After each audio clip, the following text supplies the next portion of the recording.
Esselamu alaikum ve rahmetullahi ve berekatuhu. Paqja dhe mëshira e Zotit qoftë mbi ju.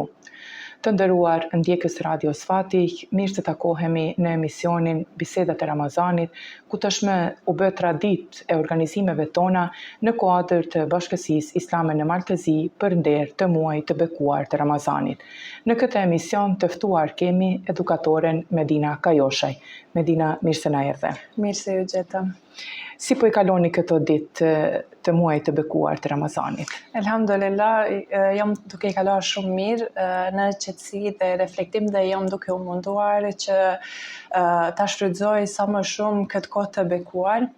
Gjithashtu, agjerimi na mëson të jemi më mirënjohës dhe kështu shfrytëzoj çdo moment për të përmbushur vetin shpirtërisht. Gjithashtu, muaji i Ramazanit, si e dim krejt, është muaji kur afrohemi më shumë me familjet tona dhe ku mundohemi që të afritemi edhe me Allahun xhaleshanuhu dhe të forcojmë lidhjet në mes nesh me Allahun xhaleshanuhu. Ëmbëlsirën e Ramazanit e kërkojmë duke shtuar veprat e mira, posaçërisht duke shtuar faljen e namazit, sepse namazi në muajin e bekuar të Ramazanit ka një vlerë dhe një rëndësi të veçantë. Rëndësia e namazit, mund të na thoni diçka për këtë? Po, namazi është një nga ibadetet më të rëndësishme në Islam edhe është shtylla e besimit që lidh muslimanin me krijosin e tij.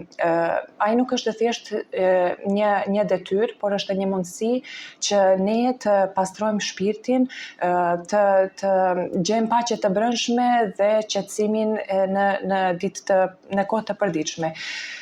Faljen e namazit ne nuk duhet ta konsiderojmë si një barë, por si një dhuratë prej Allahut xhaleshanuhu që na e ka mundsuar që të tërhiqemi nga shqetësimet e përditshme dhe të gjejmë qetësi dhe të afrohemi me Allahun xhaleshanuhu. Islami është një besim që jep një rëndësi të veçantë të marrëdhënies në mes njeriut dhe krijosit të vet, dhe në këtë rast namazi është thelbi i kësaj marrëdhënie. Çdo besimtar, pavarësisht prejardhjes, statusit shoqëror apo pasurisë, ai qëndron para Allahut me përulësi, duke treguar, duke pranuar varësinë nga mëshira e Allahut xhaleshanuhu. Namazi është më shumë se një ritual që bëjmë, ai është një bisedë me Allahun xhaleshanuhu, mundësi për t'ju drejtuar atij që të na i falin gabimet, për t'ju lutur atij për të shprehur mirënjohje dhe për të kërkuar udhëzim e tjera. Çdo lëvizje në namaz ka një kuptim të veçantë, kur ne qëndrojmë në qiyam, ne aty tregojmë gatishmërinë tonë për t'ju përkushtuar,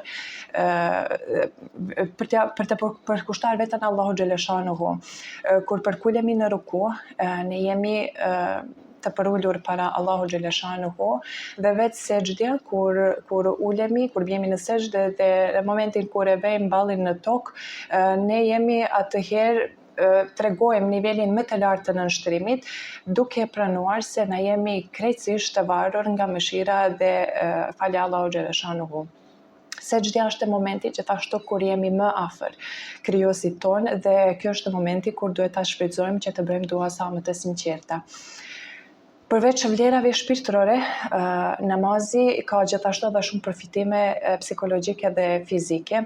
Në kohën e sotme, kur stresi dhe ankthi janë një pjesë e jetës përditshme, namazi është si një ilaç i shpirtit. Ai na kujton se kjo botë është dhe gjithçka në këtë botë është e kaluese dhe se vetë lumturia e vërtet është ajo e qëndron në kënaqësinë e Allahut xhaleshanuhu. Gjithashtu na mëson disiplinë, se durim dhe mirënjohje, se ne kur falim namazin në kohën e caktuar, zhvillojmë një ndjenjë përgjegjësie dhe organizimi, gjë që kjo më vonë reflektohet edhe nëpër aspekte tjera të jetës tonë. Namazi gjithashtu forcon ndjenjen e bashkësisë midis muslimanëve. Kur falim namazin në xhamat, ndjejmë forcën e vëllazërisë dhe unitetit. Pavarësisht se nga cilat shtete vinë, me cilën gjuhë flasim, apo me çfarë profesionesh merremi, ne të gjithë qëndrojmë krah për krah para Allahu xhaleshanuhu me zemër dhe qëllime të barabarta. Kjo lidhje në fe ne jep forcë dhe motivim për të qenë njerëz më të mirë, për të përhapur mirësinë dhe për të qenë antar të dobishëm të shoqërisë tonë. Për këtë arsye, është e rëndësishme që namazin ta shohim jo si një barë apo detyrë që duhet të kryhet, por si një mundësi për të ngritur shpirtërisht. Përmes tij ndërtojmë marrëdhënien tonë me Krijuesin, forcojmë karakterin tonë dhe gjejmë paqen e brendshme. Namazi është drita që ndriçon jetën tonë dhe na tregon rrugën e vërtetë. Kur u bë obligim namazi? Namazi është bërë i detyrueshëm për muslimanët gjatë Isras dhe Mirajit, natës kur profeti Muhamedi sallallahu alaihi wasallam u ngjit në qiell. Kjo ngjarje madhështore ndodhi në Mekë në periudhën kur muslimanët po kalonin nëpër sfida dhe përsekutime të rënda. Allahu xhaleshanuhu urdhëroi 5 namaze ditore si një detyrë obligueshme për muslimanët. Në fillim Allahu kishte caktuar 50 namaze ditore, por për nga mëshira e tij, ai këtë numër e uli në numrin 5. Ndërkohë që shpërblimi i këtyre 5 është i njëjtë sikur ato 50 që i kishte bërë obligim më parë. Kjo ngjarje tregon rëndësinë e namazit dhe rolin e tij në jetën e besimtarit. Allahu xhaleshanuhu ka përmendur në shumë ajete obligimin e namazit dhe rëndësinë e tij për muslimanët, dhe unë do të ceki një ajet ku Allahu xhaleshanuhu thotë: Bismillahirrahmanirrahim, faleni namazin, jepeni zekatin dhe përkuluni në ruku bashkë me ata që përkulen. Ajeti 43 i surës Bekare. Gjithashtu Muhamedi alayhi salatu wassalam ka përmendur përmes haditheve vlerën dhe rëndësinë e namazit. Në një hadith pejgamberi sallallahu alaihi wasallam thotë: e para gjë për të cilën muslimanët, për të cilët njeriu në ditën e Kiametit do të pyetet është namazi. Në qoftë se namazi do të jetë i saktë, të gjitha veprat tjera do të jenë të sakta. Ndërsa nëse namazi i tij nuk është i saktë, asnjë vepër e tij nuk do të jetë e saktë. Në një hadith tjetër pejgamberi alayhi salatu wasalam thotë: ndërmjet njeriut dhe kufrit është lënia e namazit. Dhe përmes këtyre haditheve na e shohim se namazi është çelësi për shpëtim, dhe se lënia e tij është një veprim që i largon individet nga feja. Namazi është gjithashtu një nga shenjat që më të rëndësishme që e dallon besimtarin nga ata që e mohojnë Islamin. Folme për rëndësinë dhe vlerën e namazit, por për ata të cilët e praktikojnë faljen e namazit, cilat janë pasojat e mosfaljes së namazit? Lënia e namazit ka pasoja të rënda në Islam, si në planin shpirtëror, ashtu edhe në atë shoqëror dhe moral. Pasojat që përmenden në tekste islame dhe në shumë mësimet janë të cekura në 4 pjesë. Pasojat shpirtërore, morale, shoqërore, edhe ato pasojat në ditën e Kiametit. Pasojat shpirtërore, një prej pasojës shpirtërore është humbja dhe distancimi nga Allahu. Namazi është lidhja kyçe mes besimtarit dhe krijosit të tij. Lënia e namazit e çon në humbje shpirtërore, sepse njeriu largohet nga afërsia dhe mëshira e Allahu xhaleshanuhu. Namazi është burimi i forcës shpirtërore, kështu që lënia e tij mund të çojë në dobësimin e fesë. Një tjetër është edhe mungesa e lumturisë së brendshme. Namazi sjell paqe shpirtërore, siç e kam thënë edhe më herët, edhe qetësi të brendshme, kështu që lënia e tij shpesh na çon deri te ndjenjat pa kënaqësisë, ankthit, pa sigurisë e tjera. Një pasojë tjetër është pasoja morale. Pasoja morale mund të ndahet si ajo që të çon në rënien e mëkateve.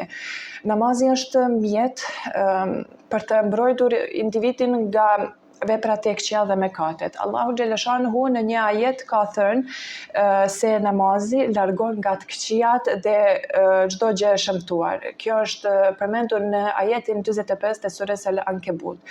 Lënia e namazit mund të çojë në dobësimin e moralit edhe në prirjen për mëkat. Tjetra është edhe rënja e devotshmërisë dhe disiplinës. Namazi ndihmon në zhvillimin e disiplinës, përgjegjësisë dhe kontrollimit të vetvetes. Kështu që me largim nga namazi na vim deri taj lirimi i këtyre virtyteve, vlerave dhe në mungesën e disiplinës.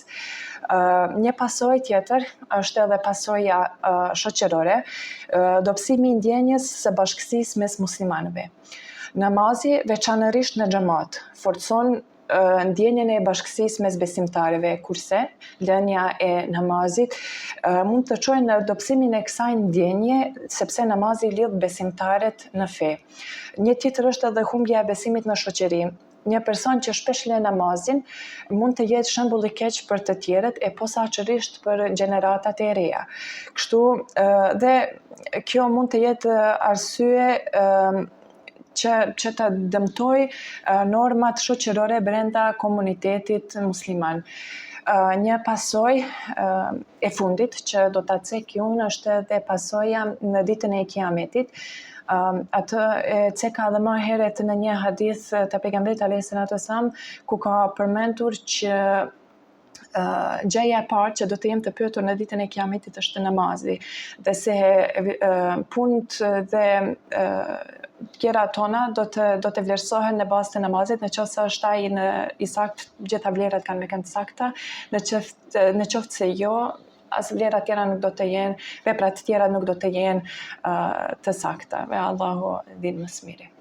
Përzemërsisht falenderoj për këtë bashkëbisedim të vyeshëm dhe shpresojmë që të gjitha këto mesazhe dhe porosi të i përçojmë tek ndëgjuesit tanë.